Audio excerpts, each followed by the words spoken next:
Tak ahoj lidi, tady zase Matouš z kanálu Boxplayers.cz.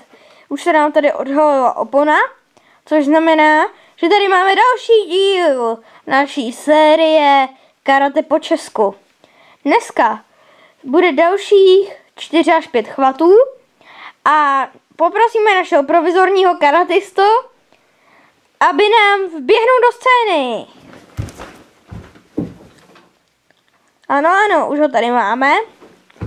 Takže dneska nebudu říkat názvy, protože to vždycky popletu.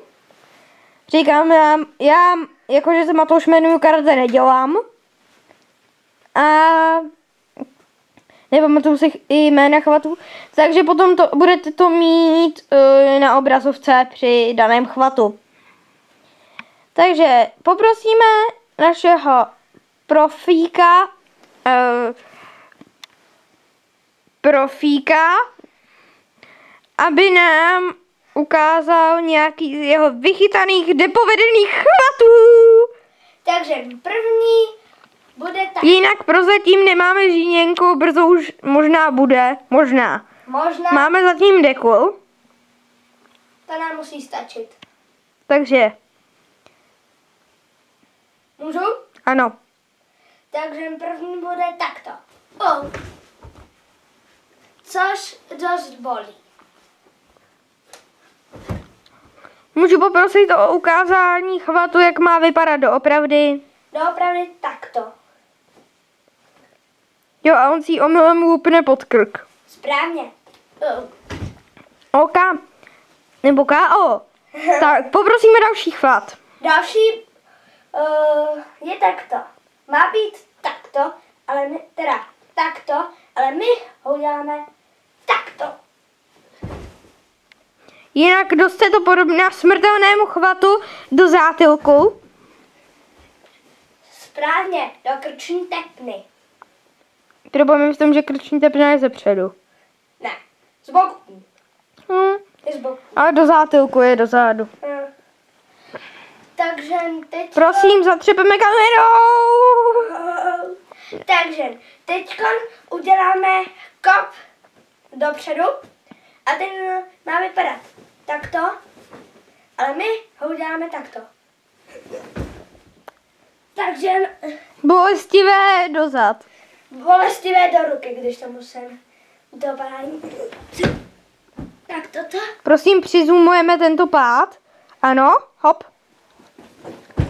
Vidíte, vypadá to bolestivě, pravděpodobně i je.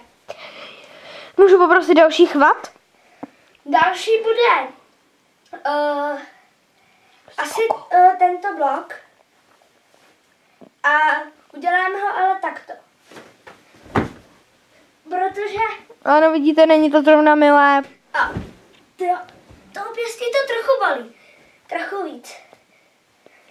Takže další bude boční kop, aby to trochu zpestřily ty kopy. Takže to bude, nevím, takto. Taky to pěkně bolí. Nice. Náš milý přítel asi nerozumí úplně angličtině. No tak to teda nerozumím moc. Nice. Jo. No, už zase máme přes 4 minuty, takže video se nám blíží ke konci. A teďka bude poslední asi něco. Už máme video o 5 sekund delší než minule. Takže to bude. Rychle prosím. Ano. Bude to tento Troll. akorát nepovedený a bude přímo. Ano. A milí dámové a páni, já se s vámi loučím. Našeho karatistu poprosíme nechat zaběhnout za scénu. Rozkaz. Dělej. Rozkaz. Prosím, vyběhni ještě na scénu. Jenom tak pro zpestření. Tady udělám tohle. Na to zapomeň. Trošku se mu motá hlava. No, děkujeme, už můžeš zaběhnout. To nedělej na diváky. Takže loučí se s vámi Matouš z kanálu Boxplayer.cz a doufám, že se vám video líbilo. Pokud jo, zanechte like a možná i odběr. Tímto se s vámi loučím. Z naší opony budeme mít rozmazaný objektiv.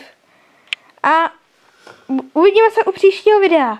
Čau, čau.